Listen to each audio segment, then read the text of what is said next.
शहर के सबसे महंगे बाजार में अमर की एक कपड़े की दुकान थी। उसकी दुकान पर हमेशा भीड़ लगी रहती थी।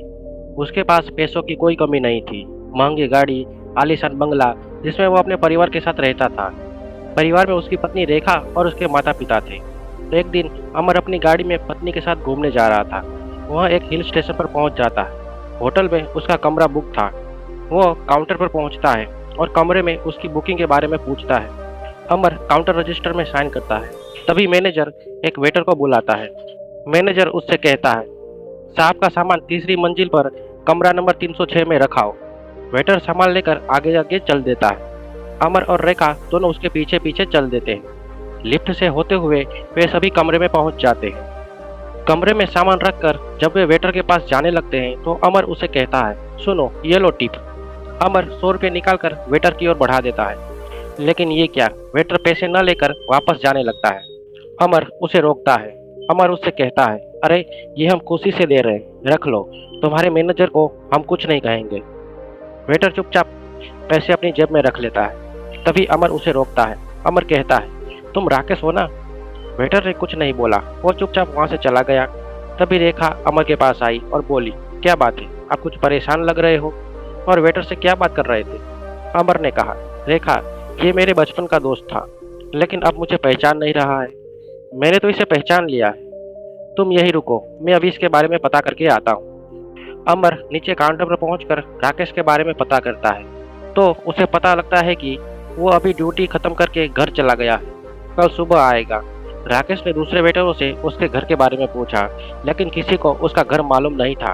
अमर अपने कमरे में वापस आ जाता है। रेखा उससे पूछती है तो अमर कहता है, रेखा हम दोनों बचपन के दोस्त हैं। राकेश पढ़ने में बहुत तेज था, लेकिन फिर इसके पिता पर बहुत कर्ज हो गया था। इसके पिता अपना घर बेचकर कर्ज चुकाकर अपने परिवार के साथ कहीं चले गए। राकेश ने मेरी बहुत मदद की है। अगर वह नहीं होता तो मैं यहाँ तक नहीं पहुँच पाता। अगले दिन राकेश काम पर नहीं आया। राकेश के घर का पता भी नहीं मिल लग रहा था। अमर और रेखा घूमने निकले, लेकिन अमर का मन किसी चीज में नहीं लग रहा था। वह हर समय राकेश के बारे में सोच रहा था। अगले दिन उनका होटल में आखिरी दिन था। होटल छोड़कर अमर ने सामने की दूसरी होटल में कमरा ले लिया। रेखा के पूछने पर उसने बताया, रेखा राकेश अपनी गरीबी के कारण मुझसे नहीं मिल पा रहा है, इसीलिए ही मैंने होटल बदल लिया है। उसे पता होगा कि अब हम होटल छोड़ने वाले हैं। सामने होटल के बालकनी से अमर पहले वाले होटल में नजर रख रहा था। चौथे दिन राकेश काम पर आया। अमर ने उसे देखा तो तुरंत होटल में पहुंच गया। वहां जाकर उसने राकेश को रोका और पूछा, भाई मुझसे ऐसी क्या गलती हो गई है जो तू मुझसे बचकर भाग रहा है? अचानक अमर को अपने सामने देखकर राकेश सकपका गया। फिर वो संभल कर बोला, ऐसी बात नहीं है, तुम कहाँ और मैं कहाँ, अब तुम्हारा मेरा क्या मेल है? अमर ने कहा, मुझे कुछ नहीं पता, मुझे अपने घर ले चल। अमर के बहुत जिद करने पर राकेश ने अपने मैनेजर से बात की और अमर को लेकर अपने घर पहुंच गया। घर क्या, एक छोटी सी झोपड़ी सी थी। उसमें उसकी मम्मी और उसकी पत्नी थी, जो कि फटे हुए कपड़े पहनी थी।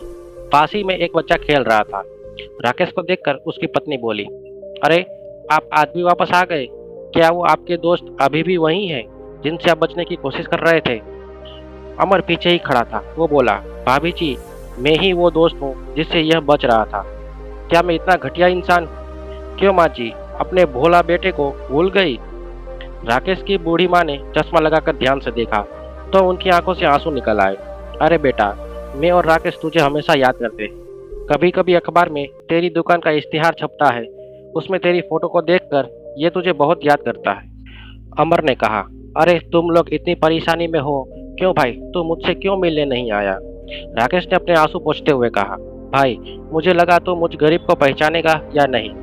वहाँ कहीं तूने मेरी बेइज्जती कर दी तो मेरा जीना मुश्किल हो जाएगा। तभी राकेश की पत्नी बोली, भैया इनकी कोई गलती नहीं है, आप ही देखो हम किस हाल में हैं। ऐसे में तो आपने भी मुंह मोड़ जाते। इन्हें इसी बात का डर था। खैर आप बैठो, मैं आपके लिए चाय बनाती हूँ। अमर बोला, चल अपना सामान बांध ले, मेरे साथ चल, दोनों भाई मिलकर दुकान चलाएंगे। मेरी 3 दुकान है जो मुझसे नहीं संभल रही है। राकेश ने कहा, नहीं भाई मैं ठीक, तुझे मैं आज भी याद हूँ, यही बहुत है। अमर ने उसे डांटते हुए कहा, तेरा तो मुझे पता नहीं, लेकिन अपनी माँ और भाभी को मैं इस हाल में नहीं देख सकता। मैं इन्हें लेकर जा रहा हूँ, तेरा मन हो तो आ जाना। राकेश मना करता रहा, लेकिन अमर नहीं माना। वो बोला, जानता है तूने बचपन में मेरी कितनी मदद की है। मैं कितना गरीब था, मेरे पास किताबें खरीदने के पैसे नहीं होते थे। तूने मुझे अपनी किताबें दी, और स्कूल में इसी बात पर तेरी कितनी पिटाई होती थी। आज मैं जो कुछ भी हूँ तेरी वजह से हूँ। वैसे बाबूजी कहाँ गए? राकेश बोला, भाई वो तो गांव छोड़ने के 6 महीने बाद ही खत्म हो गए। उन्हें लग रहा था उनकी वजह से उनका परिवार मुसीबत में है। तब से हम ऐसे ही गुजर बसर कर रहे हैं। अमर उन्हें सामान बांधने का बोलकर वापस होटल आया और रेखा को सारी बात बताई। रेखा बहुत खुश हुई। उसका पति अपने दोस्त की मदद कर रहा है। दोनों ने जाकर राकेश का सारा सामान ट्रक में चढ़वाया और उन्हें अपने घर ले आए। वहाँ दोनों भाइयों की तरह रहने लगे। राकेश अब धीरे धीरे काम सीखने लगा। अमर ने एक दुकान की पूरी जिम्मेदारी राकेश को सौंप दी थी। इस तरह एक दोस्त ने अपने दोस्त का कर्ज चुकाया।